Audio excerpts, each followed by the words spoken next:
Je vous salue tous dans le nom du Seigneur Jésus-Christ. Amen. Je salue également tous ceux qui nous suivent en ligne dans le même nom du Seigneur Jésus-Christ. Le seul nom qui nous a été donné sur la terre pour avoir tout ce dont nous avons besoin auprès de notre Dieu. Amen. Excusez-moi de vous demander encore de vous lever pour lire la parole de Dieu. Nous allons lire dans 3 passages différents. D'abord, Proverbe 28.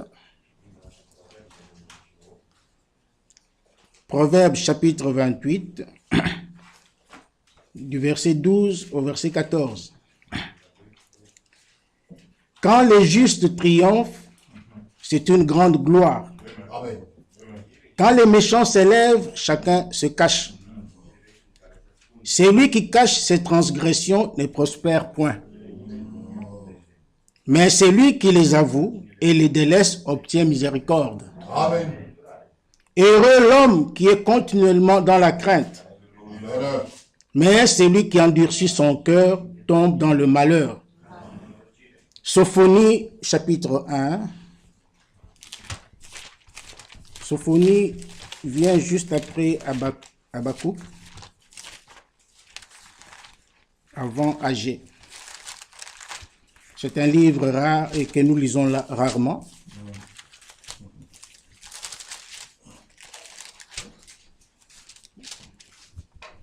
Sophonie 1, verset 3. Je détruirai les hommes et les bêtes, les oiseaux du ciel et les poissons de la mer, les objets de scandale et de méchants, et les objets de scandale et les méchants avec eux. J'exterminerai les hommes de la face de la terre, dit l'Éternel. Matthieu 13.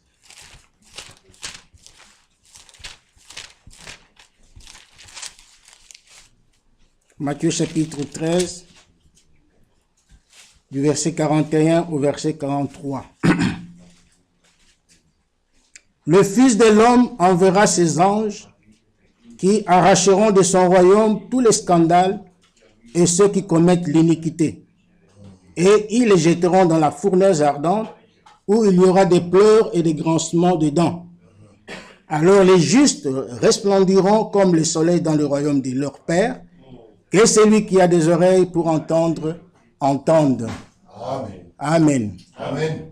Seigneur Dieu Tout-Puissant, nous venons à toi au nom de Jésus-Christ, nous confier entre tes mains, ô Père, parce que sans toi, nous ne pouvons rien faire. Envoie-nous ton Saint-Esprit, ô Dieu Tout-Puissant, pour qu'il puisse nous parler du haut des cieux, Père. Bénis ces écritures que nous avons lues, Seigneur Dieu Tout-Puissant, qu'elles puissent nous sanctifier, Seigneur Dieu, et qu'elles puissent nous donner la vie.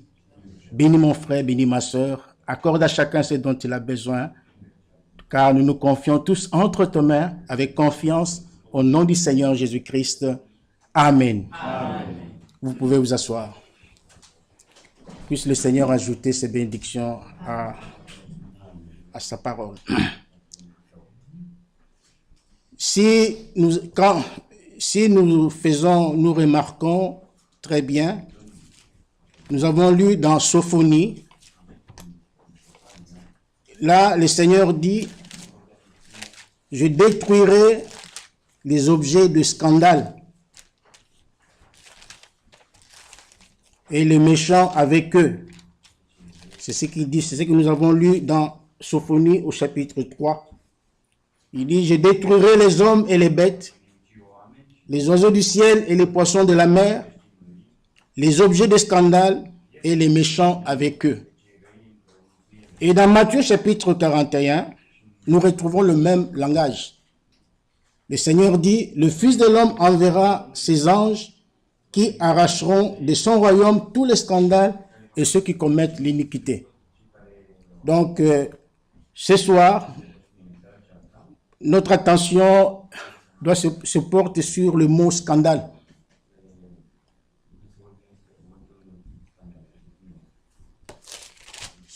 Le mot scandale. Scandale, c'est un mot qui nous est, comment dirais-je, qui est, qu'on retrouve dans notre vie de tous les jours. Dans tous les domaines de la vie, ce mot scandale est toujours d'actualité. Chaque jour, on parle de scandale. Dans le gouvernement, on parle de scandale. Dans le monde des finances, partout, il y a toujours des scandales. Même dans l'église, il y a aussi les scandales. Jésus a parlé des scandales. La Bible parle des scandales.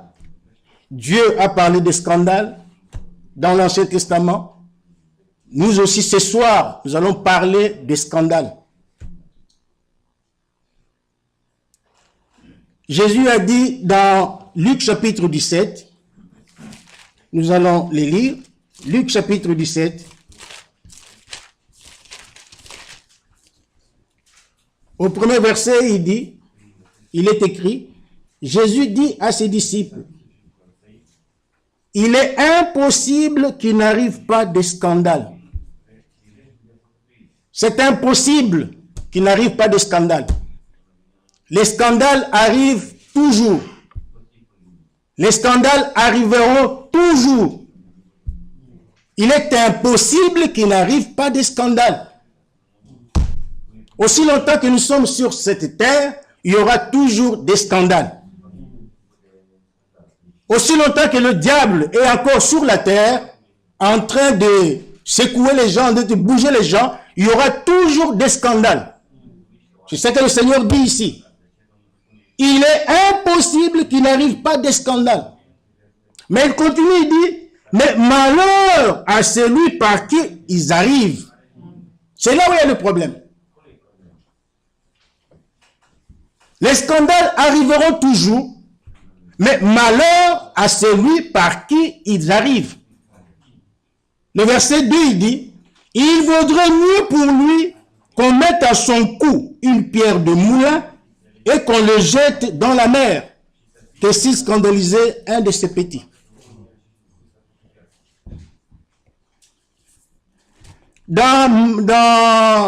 Si nous lisons également dans Matthieu chapitre 18,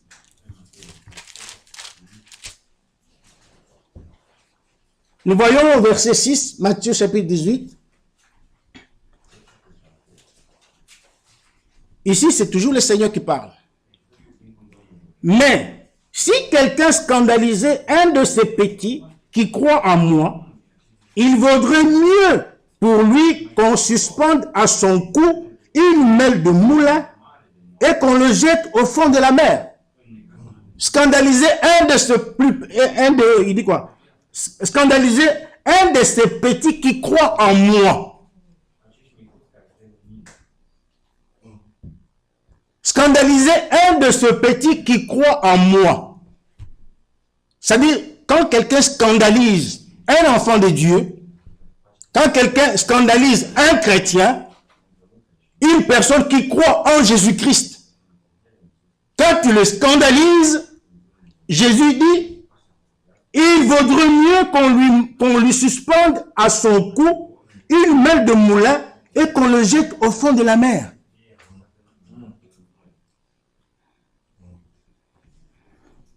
Scandaliser, le scandale c'est quoi? Je me suis noté, j'ai jeté un coup d'œil dans mon dictionnaire Larousse.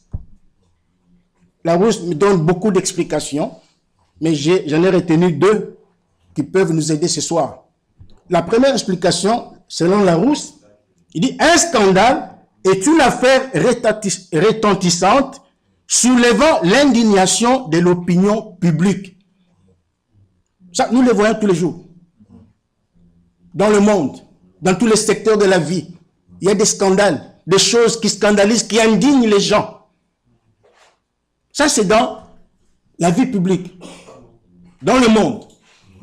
Mais il y a aussi une deuxième explication qui m'a beaucoup intéressé, parce que là, ça va avec l'Église.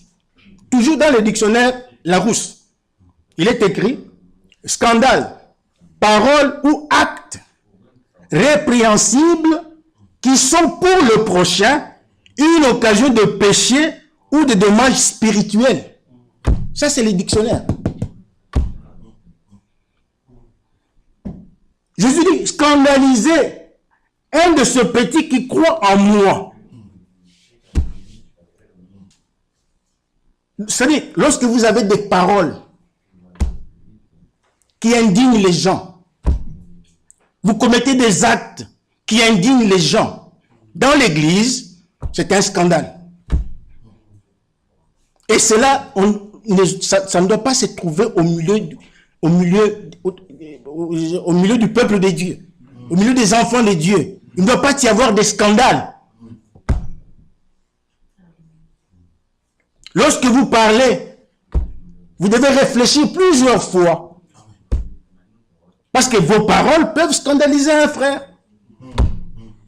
Vos paroles peuvent scandaliser une sœur. Vos paroles peuvent scandaliser l'église. Il faut réfléchir plusieurs fois avant de dire une chose. Réfléchir plusieurs fois avant de commettre un acte. Nous devons avoir le discernement. Un enfant de Dieu est quelqu'un qui doit avoir le discernement. Il ne doit pas dire n'importe quoi. Dieu ne lui a pas permis de dire n'importe quoi. Tu es enfant de Dieu. Avant de dire une chose, tu dois réfléchir.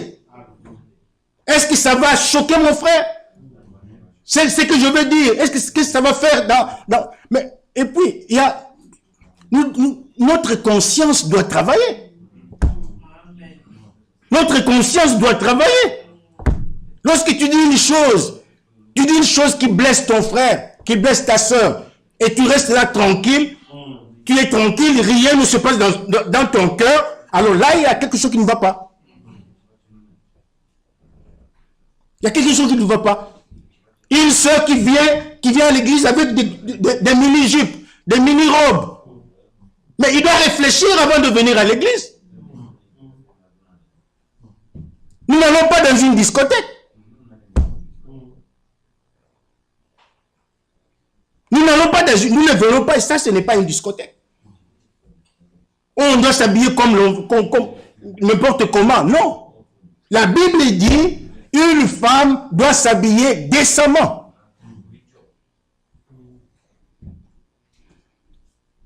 Mais c'est valable aussi pour des frères. Ah oui. Il n'est pas dit comme je suis frère, bon, on interdit aux femmes de s'habiller en mini-jupe et tout ça, mais moi je peux mettre n'importe quel pantalon troué comme ça, et qui descend là en bas. Non! Nous devons nous habiller correctement, même les frères. Nous coiffer correctement. Même pour la coiffure, c'est valable pour les femmes et pour les hommes. Parce que ce que nous faisons peuvent choquer quelqu'un. Ce que nous faisons peut choquer l'assemblée. Jésus dit, mais si quelqu'un scandalisait un de ces petits qui croit en moi, il vaudrait mieux pour lui qu'on suspende à son cou une mêle de moulin et qu'on le jette au fond de la mer. Ça, c'est terrible. Prenons notre salut au sérieux, mes frères et sœurs. Et il continue, verset 7. Malheur au monde à cause des scandales. Car il est nécessaire qu'il arrive des scandales. Mais malheur à l'homme par qui le scandale arrive. C'est là où il y a mon problème. Malheur à celui par qui le scandale arrive.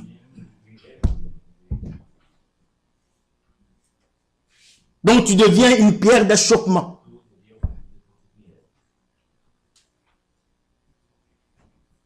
Ce soir, que chacun contrôle sa vie. Ce soir, que chacun mette sa vie devant lui. Et qu'il fasse son inventaire. Que chacun compare sa vie par rapport à la parole de Dieu. Parce que la parole de Dieu est le miroir que Dieu nous a donné. Nous devons nous regarder par rapport au miroir. Quand tu regardes le miroir, tu ne verras personne d'autre que toi-même. Quand nous venons à l'église, nous ne venons pas pour écouter la parole de Dieu pour quelqu'un d'autre. Non. Chacun vient pour sa propre vie. Amen.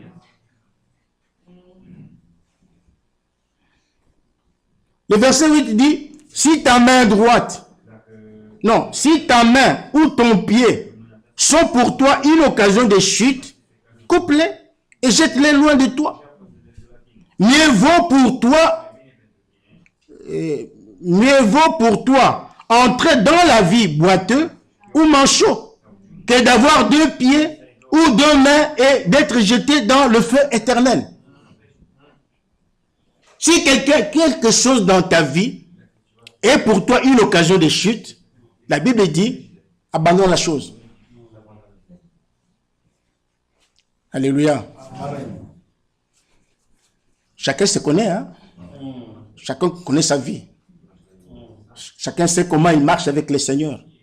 Chacun connaît ses faiblesses, ses manquements, ses défauts. S'il y a quelque chose, il y a quelque chose qui t'empêche d'aller au ciel, eh bien, la Bible dit il faut délaisser cela.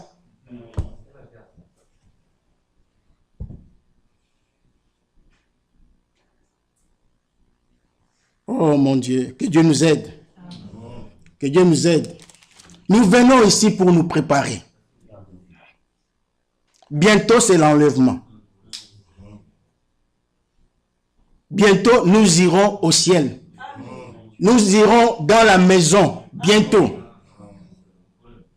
Vous voyez ce qui se passe dans le monde actuellement, aujourd'hui. Ce qui se passe en Israël. Toutes les nations commencent déjà à se mettre contre Israël. Zacharie 12 est en train de se préparer. Parce que là, dans Zacharie 12, il est écrit, permettez-moi de le lire, ce n'était pas prévu, mais lisons-le quand même. Dans Zacharie chapitre 12, à partir du premier verset, il est écrit, oracle, parole de l'Éternel sur Israël. Ainsi parle l'Éternel qui a étendu les cieux et fondé la terre, et qui a formé l'esprit de l'homme au-dedans de lui.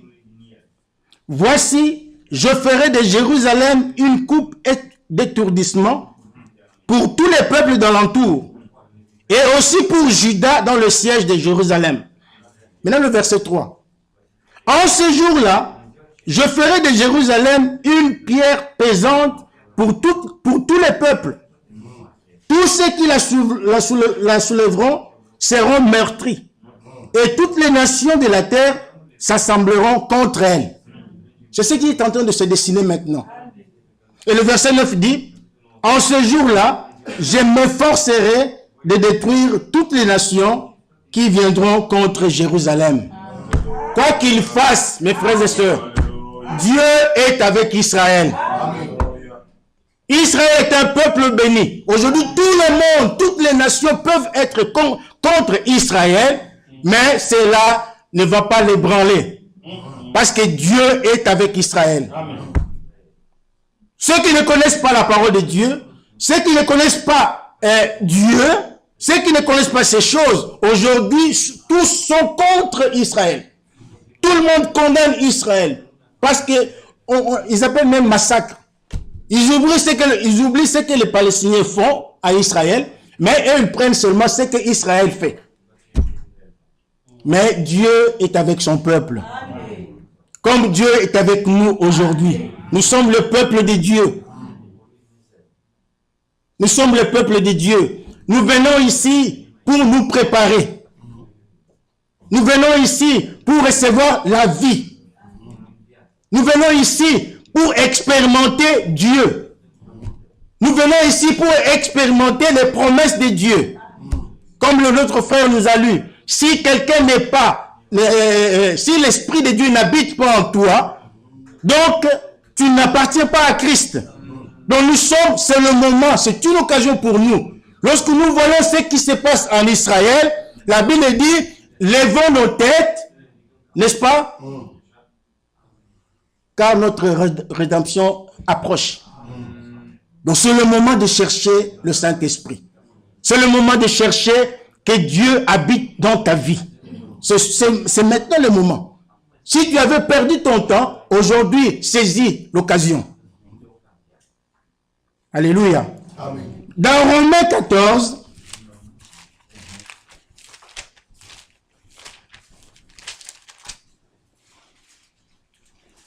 Romains 14,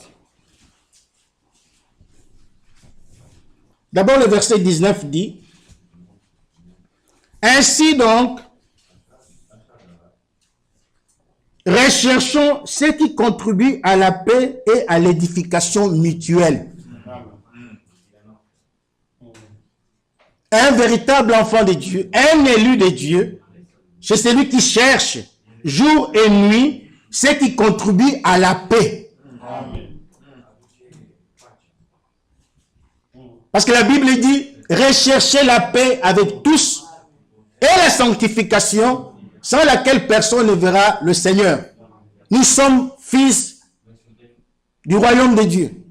Nous devons chercher la paix. Nous devons être en paix avec tout le monde. Être en paix avec ton prochain. Être en paix même avec les gens du monde. Même avec les gens du monde. Avec ton collègue au travail. Tu dois être en paix avec tout le monde. Pas seulement avec les frères. Non. Tu dois être en paix avec... La Bible dit, rechercher la paix avec tous. Amen. On n'a pas dit rechercher la paix seulement avec les frères et les sœurs. Non. Chercher la paix avec tous. Donc, même les païens. Même dans ta propre famille.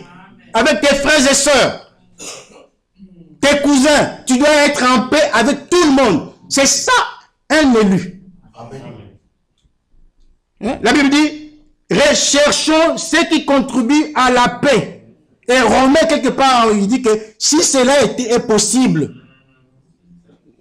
nous allons revenir dans Romains 14.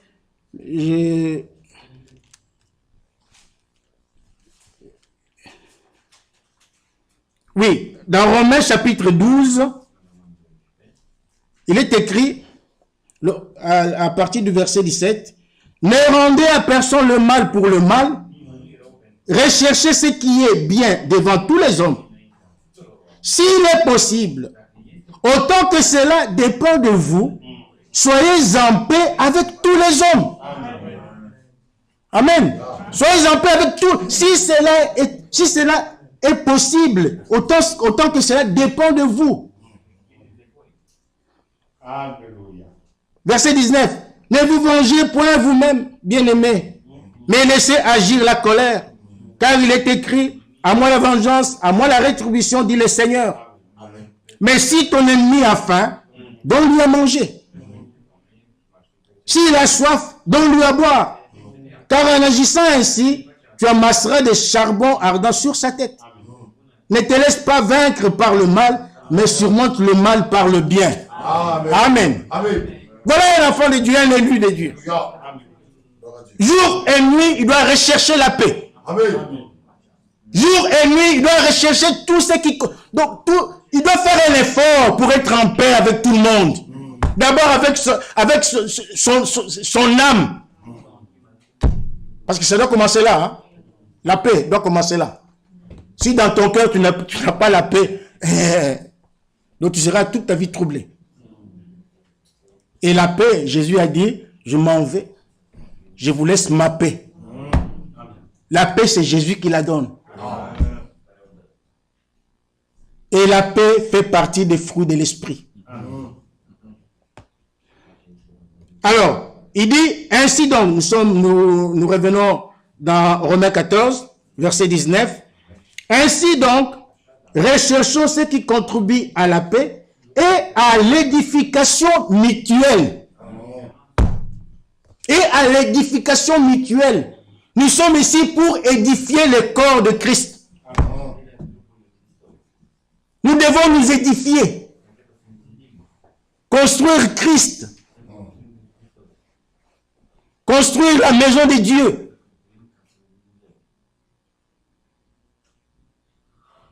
Nous devons nous édifier. Nous devons faire des choses qui édifient. Dire des choses qui édifient. Faire des choses qui édifient. Si je ne peux pas t'édifier par mes paroles, je dois me taire. Est-ce que vous me suivez? Amen. Si je ne peux pas faire quelque chose pour édifier mon frère, pour édifier ma soeur, je dois me taire.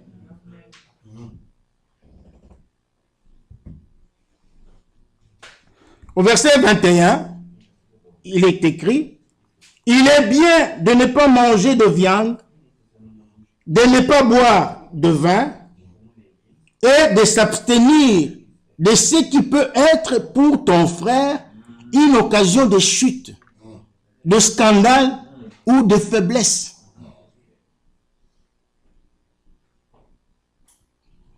Amen.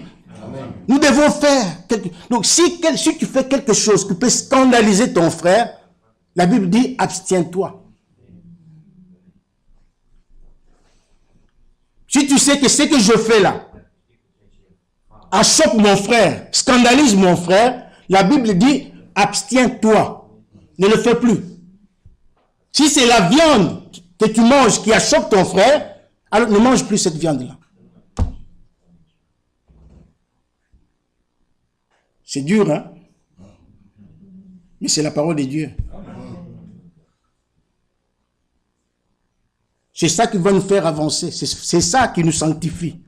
C'est la parole de Dieu qui nous sanctifie. Nous devons nous abstenir de tout ce qui achoppe nos frères, nos sœurs. Nous devons contrôler notre vie. Nous devons contrôler nos paroles. Nous devons contrôler nos pas, nos actes. Ce que nous commettons comme actes. Nous devons les contrôler. Réfléchir plusieurs fois. Parce que le frère pour lequel tu as achoppé, Christ est mort pour lui. Jésus a donné sa vie pour lui, pour ce frère-là, pour cette sœur-là.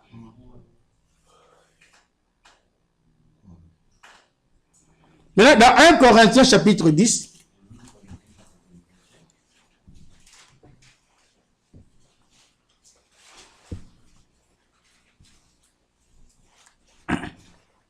« 1 Corinthiens chapitre 10, le verset 32 dit ceci.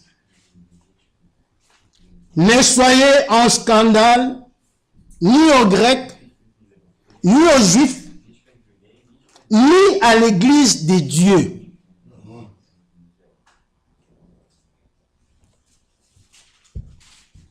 Ne soyez en scandale ni aux Grecs, ni aux Juifs, ni à l'église des dieux.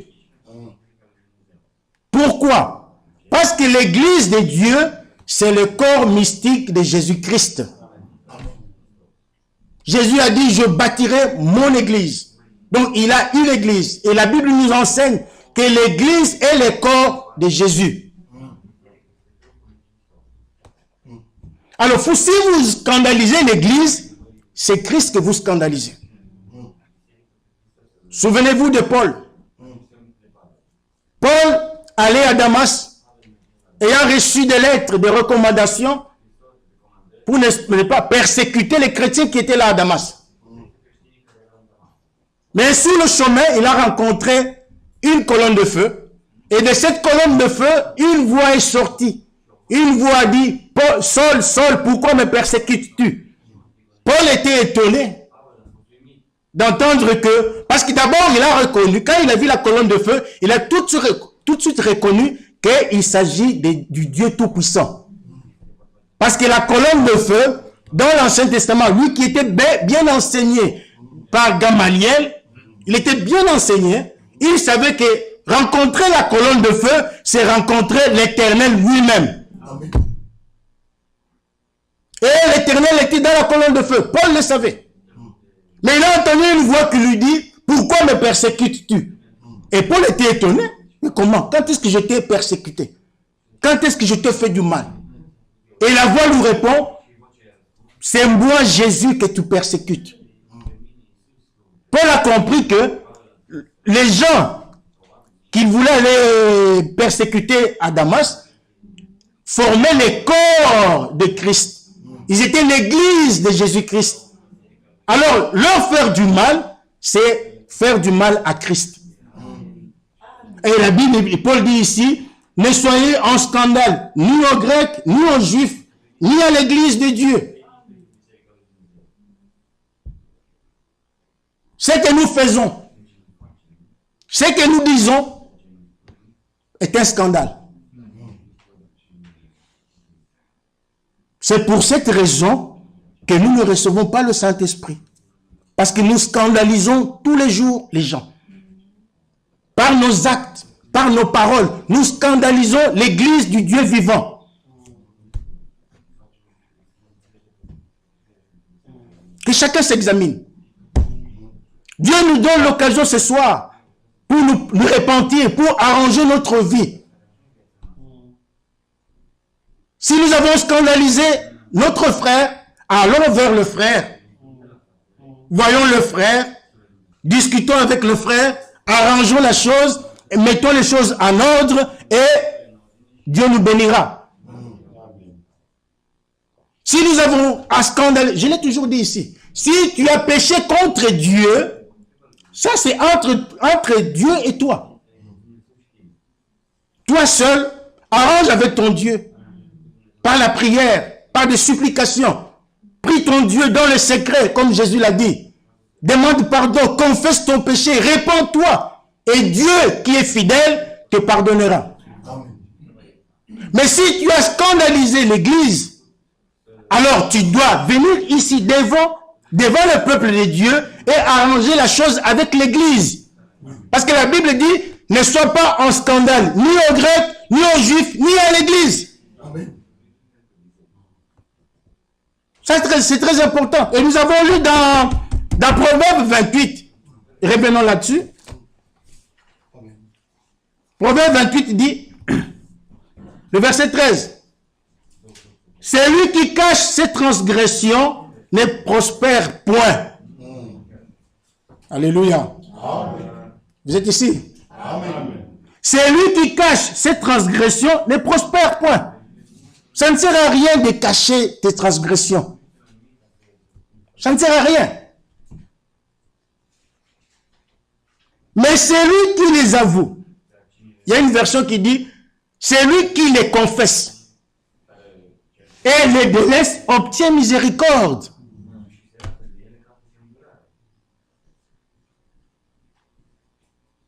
Rappelez-vous les jours de la Pentecôte. Quand Pierre a prêché son premier sermon, il a prêché. Après, le groupe des gens, des Juifs qui étaient là, ces gens ont dit à Pierre, que ferons-nous, hommes, frères? Après avoir entendu la parole de Pierre, la prédication, ils étaient condamnés dans leur cœur. Ils étaient blessés dans leur cœur. Ils avaient reconnu leur tort. Ils avaient reconnu leur péché. Et ils ont posé la question à Pierre, hommes, frères, que ferons-nous? Pierre leur a dit, répentez-vous. Ça, c'est la première chose. Répentez-vous. Et nous l'avons toujours expliqué ici, que la repentance est un regret sincère de la vie qu'on a menée à l'encontre de la volonté de Dieu. C'est ça la repentance. Chaque fils et fille de Dieu doit passer par la repentance. Avant que le Saint-Esprit habite en toi, comme nous l'avons lu dans Romains 8, avant que le Saint-Esprit habite en toi, tu dois d'abord passer par la repentance. S'il n'y a pas de repentance, il n'y a pas de pardon pour le péché. Dieu ne peut pas, parce qu'il n'y a qu'une seule chose qui peut arrêter la colère de Dieu, c'est la repentance. Sans la repentance, Dieu ne peut pas pardonner tes péchés.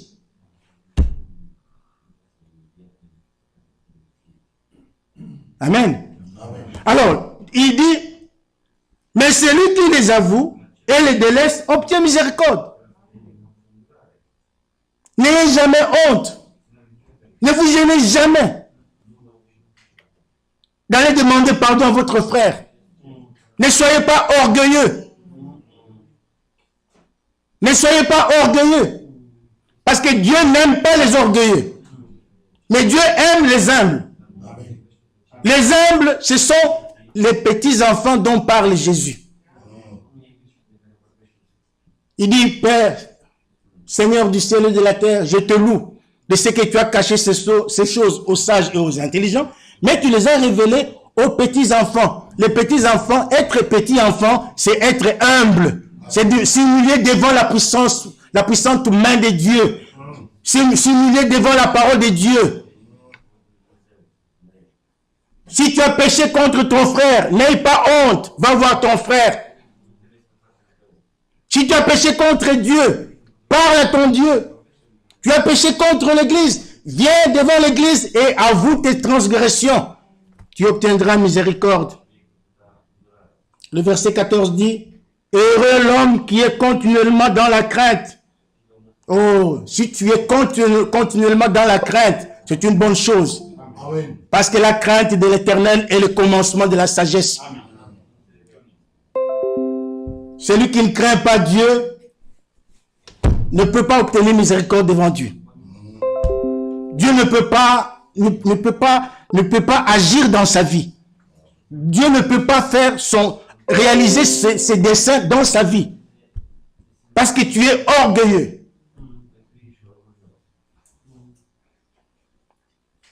Vérifie ta vie. Contrôle ta vie ce soir. Examine-toi par rapport à la parole de Dieu.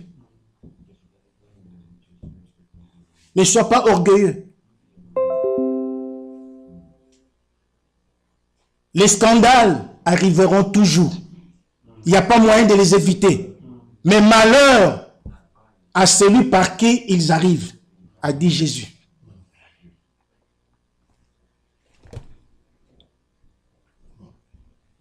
Heureux l'homme qui est continuellement dans la crainte, mais celui qui endurcit son cœur tombe dans le malheur. Aujourd'hui, si vous entendez sa voix, n'endurcissez pas votre cœur. Ça ne sert à rien d'endurcir ton cœur. Ça ne sert à rien. Tu te tues toi-même. Tu te fais du mal toi-même. Quand tu endurcis ton cœur, tu te fais du mal toi-même. Parce que David a dit dans Psaume 51 que Dieu aime le cœur brisé. Il aime un cœur contrit. Il faut venir à Dieu avec des pleurs. La repentance, la conversion, ce sont les choses élémentaires dans la vie d'un croyant. Et frère Ram dit, d'abord la repentance, ça c'est le premier pas, et ensuite le baptême dans l'eau. Ça ne sert à rien de te faire baptiser dans l'eau si tu ne t'es pas encore repenti. Ça ne sert à rien. Est-ce que vous me suivez? Amen. Ça ne sert à rien. Ce qui est important, c'est la repentance. Tu peux parler en langue. Tu peux prophétiser. Branham dit, tu peux le faire sans le Saint-Esprit. Tu peux prêcher la parole de Dieu sans le Saint-Esprit. Nous ne venons pas ici pour ça. Nous ne venons pas pour parler en langue. Nous ne venons pas ici pour prophétiser. Nous ne venons pas ici pour ces choses. Nous venons ici pour la vie éternelle.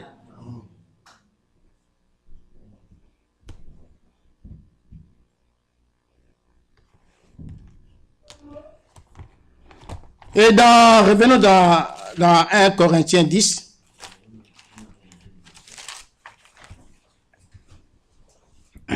Nous avons lu le verset 32. Ne soyez pas en scandale, ne soyez en scandale ni aux Juifs, ni aux Grecs, ni aux Juifs, ni à l'Église du Dieu. Paul dit maintenant au verset 33, de la même manière que moi aussi, je m'efforce en toutes choses de complaire à tous. Paul fait un effort. Lui, l'homme de Dieu. Et Paul est parmi les grands prophètes. de l'Ancien du Nouveau Testament. C'est lui le messager de l'âge d'Éphèse. Un grand prophète. Il a eu beaucoup de révélations, cet homme.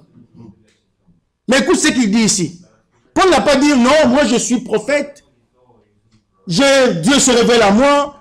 Dieu me révèle beaucoup de mystères. Je connais beaucoup de choses. Parce que quelque part, il a dit que j'ai fait beaucoup plus que les autres. Si vous lisez la Bible, il a dit ça. J'ai fait beaucoup de choses que les autres apôtres. C'était un apôtre par excellence. Paul. Mais il n'a pas dit, comme moi je suis un grand apôtre, je suis le premier, le messager de la... Non, non, non, je peux faire n'importe quoi. Non, non, non, non, non, non, non, non. Il dit au contraire, il dit, ne soyez pas en scandale, ni aux Juifs, ni aux Grecs, ni à l'Église de Dieu, de la même manière que moi aussi, je m'efforce en toutes choses de complaire à tous. Amen. Cherchant non mon avantage, mais celui du plus grand nombre, afin qu'il soit sauvé. Voilà ce que nous devons chercher. Que les autres soient sauvés. Si toi tu es sauvé, cherche aussi à ce que les autres soient sauvés. Amen. Nous devons, c'est comme ça que nous devons marcher. Nous cherchons travailler à l'édification. Chercher que l'autre n'ait pas cherché son propre intérêt, mais chercher les intérêts d'autrui. C'est ce que la Bible dit. Mais souvent nous avons été égoïstes. Nous sommes égoïstes. Nous ne voyons que nos propres intérêts. Nous ne voyons pas les intérêts des autres. Quand tu t'habilles mal, mais tu achoppes ton frère, tu achoppes ta soeur.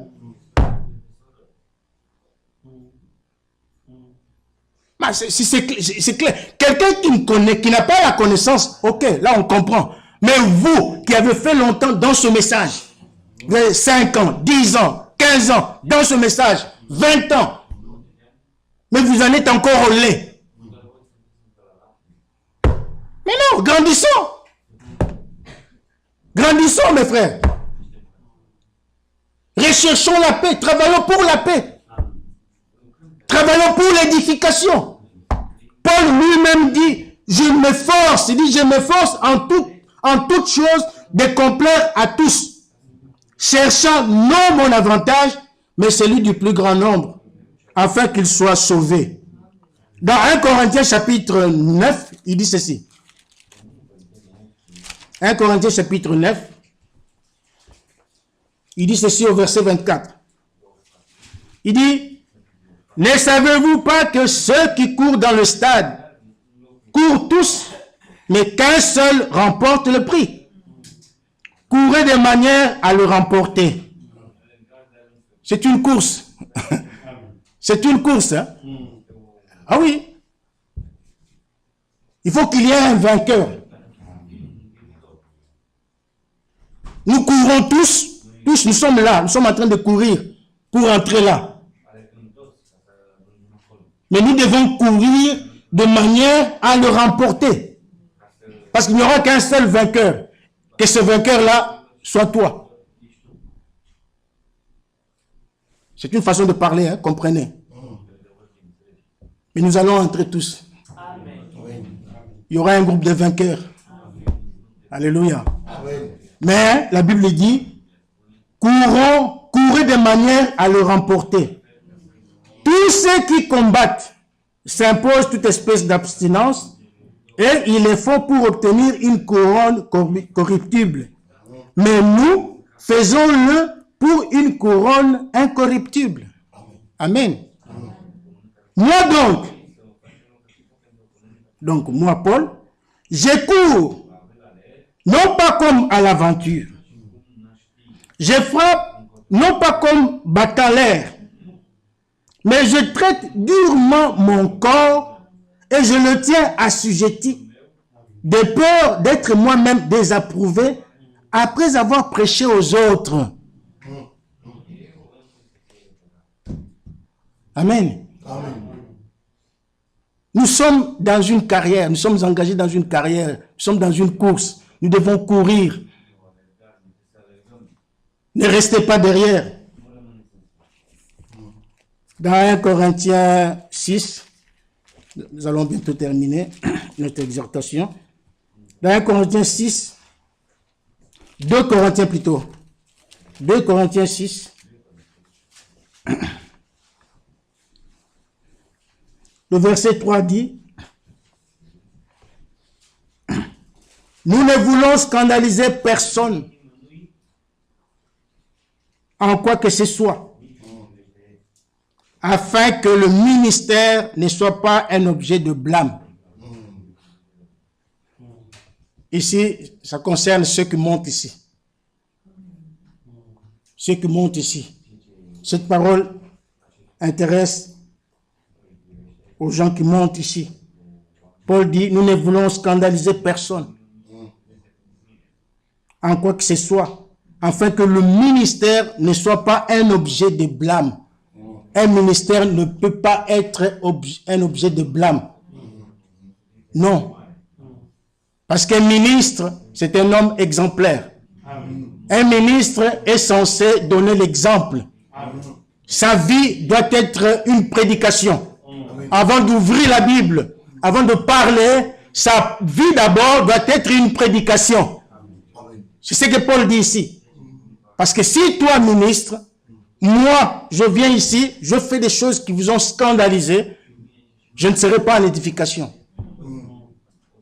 Je ne vous serai pas en édification. Vous comprenez? C'est pourquoi il est de votre devoir de prier pour ceux qui montent ici. C'est très important. Vous devez prier pour vos prédicateurs, vos serviteurs. Nous sommes vos serviteurs. Dieu nous a engagés pour vous servir. Nous sommes vos domestiques. Vous êtes les enfants du roi. C'est comme quelqu'un qui est assis dans un restaurant. Il est assis, il fait la commande. Maintenant, comment on les appelle?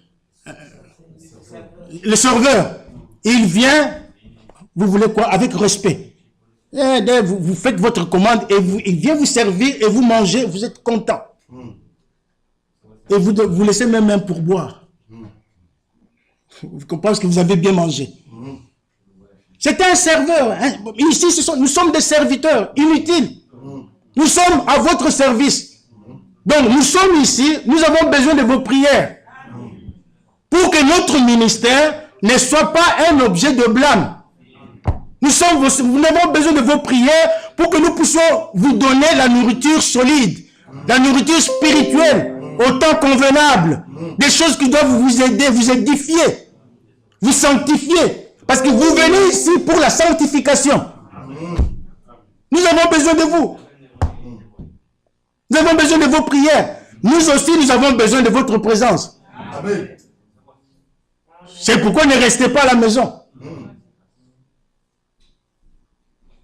J'ai aimé la prédication de frère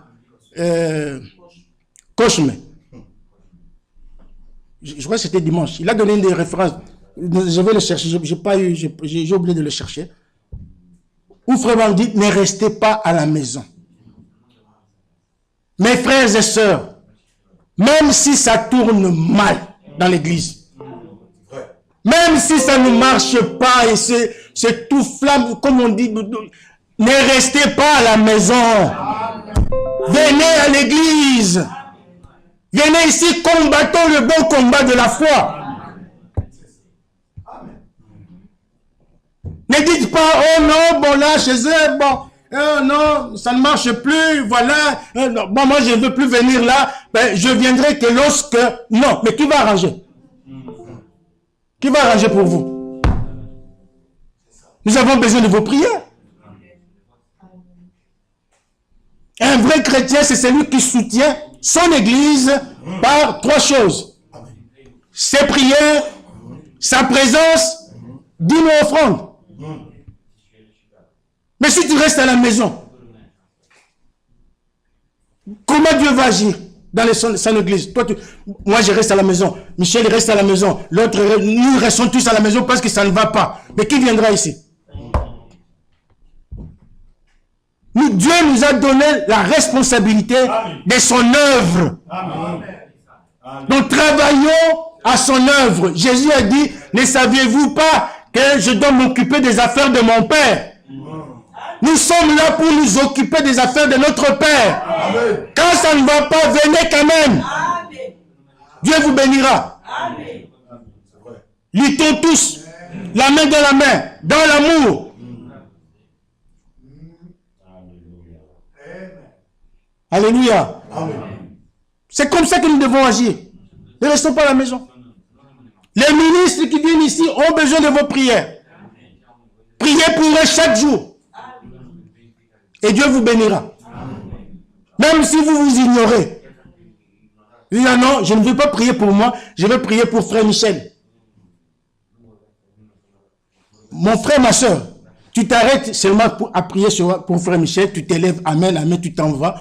Dieu, qui connaît les désirs de ton cœur, qui connaît tes besoins, te donnera plus que tu as demandé même à frère Michel.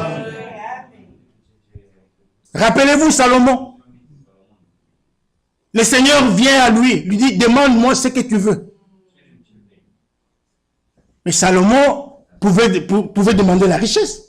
Il pouvait demander, si c'était toi et moi, peut-être on demanderait la richesse, l'argent, ou la guérison d'un membre de la famille. Mais Salomon a dit, donne-moi la sagesse. Dieu a dit, la sagesse, rien que ça, donne-moi seulement la sagesse. Regarde le peuple que tu m'as donné. Regarde le nombre. Je ne saurais pas le diriger seul, sans la sagesse. Donne-moi la sagesse. Alors Dieu dit que tu as demandé quelque chose par excellence. Tu as demandé quelque chose de merveilleux. Et Dieu lui a donné la sagesse. Et en plus, il lui a donné aussi des richesses. Comme Matabishi, comme notre frère l'avait dit ici, Matabishi. Et dans Matthieu chapitre 6, il est écrit, cherchez premièrement le royaume de Dieu et sa justice, et le reste vous sera donné par-dessus. Amen. Amen. Donc,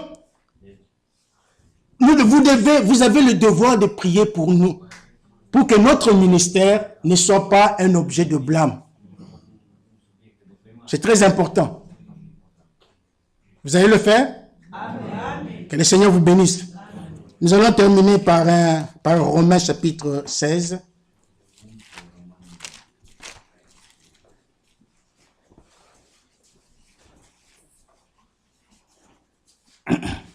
Donc, mon sujet de ce soir était sur le scandale.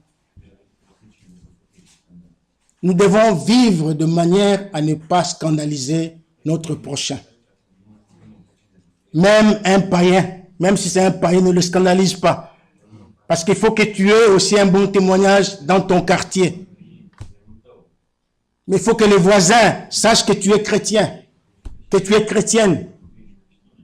Si les voisins te voient chaque jour sortir avec la Bible sous les aisselles, mais qu'ils te voient faire des choses ou dire des choses que eux-mêmes font, oh mes frères, mais comment viendront-ils à Christ? Dans la Bible, il y avait dans 1 Corinthiens chapitre 5, Paul réprimande, il écrit aux Corinthiens que chez vous là-bas, dans votre assemblée, il y a une débauche telle qu'on ne la trouve même pas chez les païens. Vous connaissez l'histoire, hein? Un chrétien qui saute avec la femme de son père. 1 Corinthiens chapitre 5, verset 1. Voilà un scandale terrible. Et Jésus a dit, il est impossible que cela n'arrive pas. Mais malheur à celui par qui le scandale arrive. Si tu as scandalisé ton frère, si tu as scandalisé Dieu, si tu as scandalisé l'Église, la Bible, Dieu t'appelle. Il dit, viens à moi. Venez à moi, vous tous qui êtes fatigués, je vous donnerai du repos. Ésaïe 1,18 dit, venons et plaidons. Si vos péchés sont comme les cramoisis, ils deviendront plus blancs que la neige. Dieu n'attend que la repentance. C'est tout ce que Dieu attend de toi. La repentance. Maintenant, Romains chapitre 16, et nous terminons par là. Verset 17. Je vous exhorte, frères, à prendre garde à ceux qui causent des divisions et des scandales au préjudice de l'enseignement que vous avez reçu. Éloignez-vous d'eux. Amen. Donc, si vous, dans cette assemblée, vous faites des choses scandaleuses et que vous ne voulez pas vous repentir, la Bible nous donne l'ordre de nous éloigner de vous. Est-ce que vous me saisissez? Amen. Éloignez-vous d'eux. Parce que par leur scandale, ils causent des divisions. Verset 18. Car de tels hommes ne servent point Christ notre Seigneur, mais leur propre ventre. Et par des paroles douces et flatteuses, ils séduisent les cœurs des simples. Pour vous, votre obéissance est connue de tous. Je me réjouis donc à votre sujet et je désire que vous soyez sages en ce qui concerne le bien, purs en ce qui concerne le mal. Maintenant, le verset 20 dit, « Les dieux de paix écrasera bientôt Satan sous vos pieds. Amen. Que la grâce de notre Seigneur Jésus-Christ soit avec vous. Amen. Que les dieux de paix, ça c'est une assurance. Amen. Ça doit nous donner de l'assurance. Nous n'avons peur de rien. Nous n'avons pas peur du diable. Si nous restons unis, nous allons vaincre le diable. Si nous nous aimons, nous allons vaincre le diable. Parce que c'est lui l'ennemi que Dieu a déjà vaincu. Jésus l'a déjà vaincu. Il a déjà écrasé sa tête. C'est comme si vous allez dans la rue, hein, dans la forêt, vous trouvez un serpent, même petit qu'il soit, déjà mort. Mais quand vous arrivez, vous sautez. Vous savez qu'il est mort, mais vous sautez. Pourquoi? Parce que le serpent fait toujours peur. Je ne sais pas son mot. Hein? Donc, il fait peur. C'est comme ça aussi avec le diable. Il fait peur aujourd'hui. Il fait peur. Il rôde autour des enfants de Dieu. Il rôde autour de l'église comme un lion rugissant, cherchant qui dévorer. Mais il ne nous aura pas.